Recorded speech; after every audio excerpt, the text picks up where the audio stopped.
हाँ भाई बच्चों, अपना इलेक्ट्रोकेमिस्ट्री का आज लास्ट वीडियो है। लास्ट वीडियो के अंदर वो जो थोड़ा सा डेफिनेशन बची है वो मैं आज आपको बता रहा हूँ। ठीक है, देखो नोट्स में सारी डेफिनेशन दी हुई है, मैं सिर्फ यहाँ पे आपको ज़्यादातर बोल के बताऊंगा, थोड़ी बहुत उसकी हिंट बताऊंगा। ठीक है, हेडिंग अपनी विद्युत अपघटनीय विलयनों का चालकता, मतलब एक पानी के अंदर आपने इलेक्ट्रोलाइट डाला, उसके अंदर हम कंडक्टिविटी चालकता कैसे निकालते हैं, उसके लिए हमको कुछ डेफिनेशंस आनी चाहिए।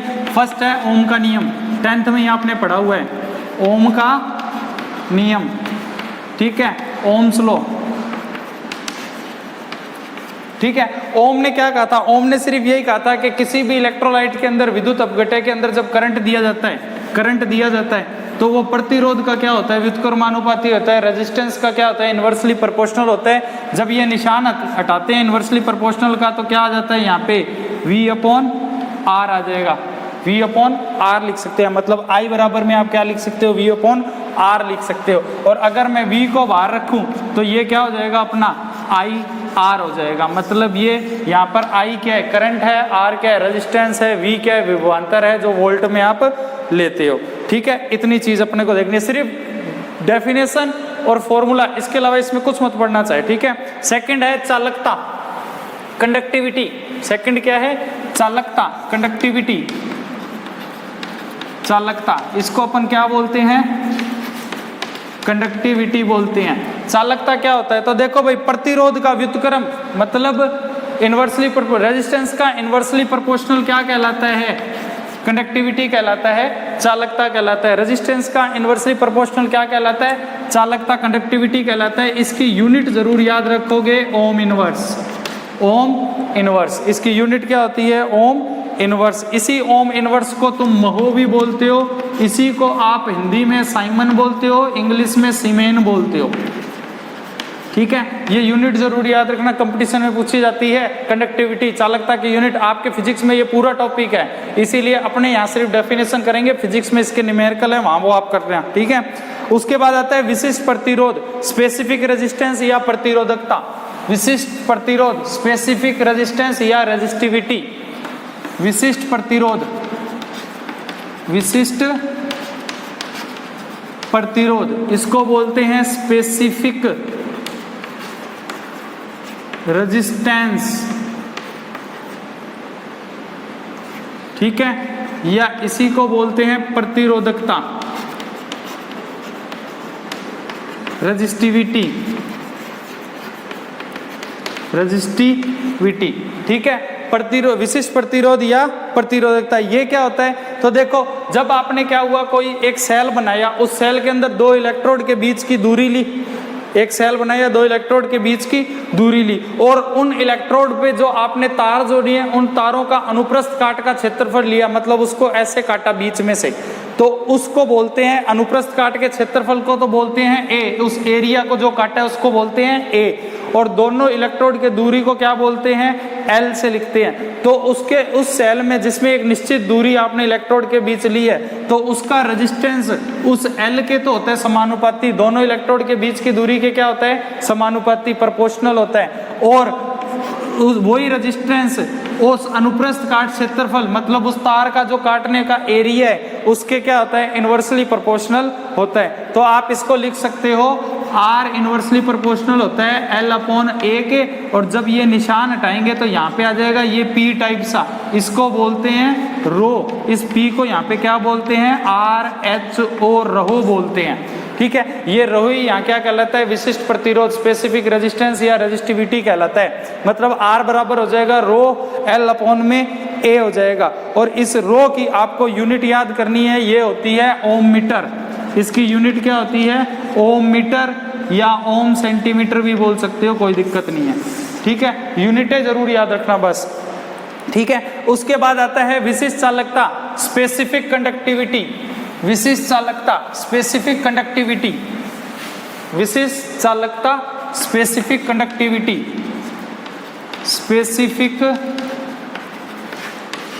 कंडक्टिविटी, इसको आप बोलते हो विशिष्ट चालकता, विशिष्ट चालकता। तो देखो भाई, सीधी सी बात है, विशिष्ट चालकता को हम यहाँ पे लिखेंगे काप्पा से। किससे लिखोगे?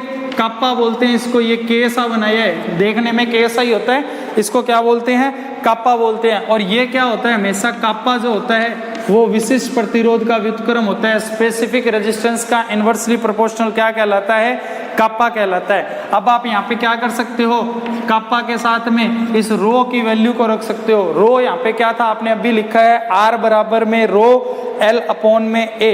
रो की वैल्यू जब यहाँ लिखोगे तो ये हो जाएगा 1 अपॉन R इंटू में L A, L अपॉन में A, ये हो जाएगा, ठीक है। और आपको पता है C विशिष्ट चालकता, स्पेसिफिक कंडक्टेंस प्रतिरोध का व्युत्क्रम होता है, रेजिस्टेंस का इन्वर्सली प्रोपोर्शनल होता है। तो आप यहाँ लिख सकते हो काप्पा बराबर C L अपॉन में A भी आप क्या कर सकते हो, लिख सकते हो, ठीक है। यहाँ तक कोई दिक्कत नहीं होगी। इसकी यूनिट होती है ओम इनवर्स, यूनिट होती है इसकी ohm inverse, centimetre inverse. Ohm inverse और सेंटीमीटर इनवर्स इसकी क्या होती है, यूनिट होती है, ठीक है बेटा। यहाँ तक क्लियर हो गया स्पेसिफिक कंडक्टेंस क्या होता है। उसके बाद अपने बात करते हैं सेल स्थिरांक की, सेल कांस्टेंट की। बस ये डेफिनेशन है जो नोट्स में दी हुई है, उन्हीं के फॉर्मूले हैं और कुछ नहीं है। एक एक बार फॉर्मूले और यूनिट पढ़ लेना, ठीक है। उसके बाद बात करते हैं सेल स्थिरांक की, सेल कांस्टेंट की, सेल कांस्टेंट, ठीक है। इसको G स्टार से लिखते हैं। वो पंजाबी सिंगर था ना J स्टार, वो मत लिख देना, ये G स्टार है सेल स्थिरांक। ये हमेशा बराबर किसके होता है, L अपॉन A के होता है। ये हमेशा बराबर किसके होता है, L अपॉन A के होता है। L यहाँ पर क्या है, मतलब ये के दो इलेक्ट्रोड के बीच की दूरी और उनका एरिया जो अनुप्रस्थ काट का क्षेत्रफल है, उन दोनों का रेशियो ही क्या कहलाता है, सेल स्थिरांक, सेल कांस्टेंट कहलाता है। अब देखो आपको पता है कि काप्पा बराबर में आपने क्या लिखा था, आपको पता है कि काप्पा बराबर में क्या था, 1 अपॉन R L अपॉन में A लिखा था। यहाँ आप काप्पा की जगह और क्या लिख सकते हो, 1 अपॉन R और L अपॉन A को हम बोल सकते हैं G स्टार। यहाँ आप एक चीज और लिख सकते हो, काप्पा बराबर में C G स्टार। मतलब ये कि काप्पा के कई फॉर्मूले बन रहे हैं। ऑब्जेक्टिव टाइप क्वेश्चन में यही पूछ लेते हैं, इनमें से 4 में से काप्पा के लिए फॉर्मूला कौन सा सही है। काप्पा यहाँ पे क्या है, स्पेसिफिक कंडक्टेंस है, विशिष्ट चालकता है, ठीक है भाई, हो जाएगा ये क्लियर। उसके बाद देखो लास्ट, सेकंड लास्ट आता है आणविक चालकता, मोलर कंडक्टिविटी। आणविक चालकता, मोलर कंडक्टिविटी को लिखते हैं हम लैम्डा m से, कैपिटल M से। और आणविक चालकता क्या होता है, आपने जो सेल बनाया उसमें 2 इलेक्ट्रोड डाले, इलेक्ट्रोड के अंदर आपने इलेक्ट्रोलाइट डाला, विद्युत अपघटय डाला।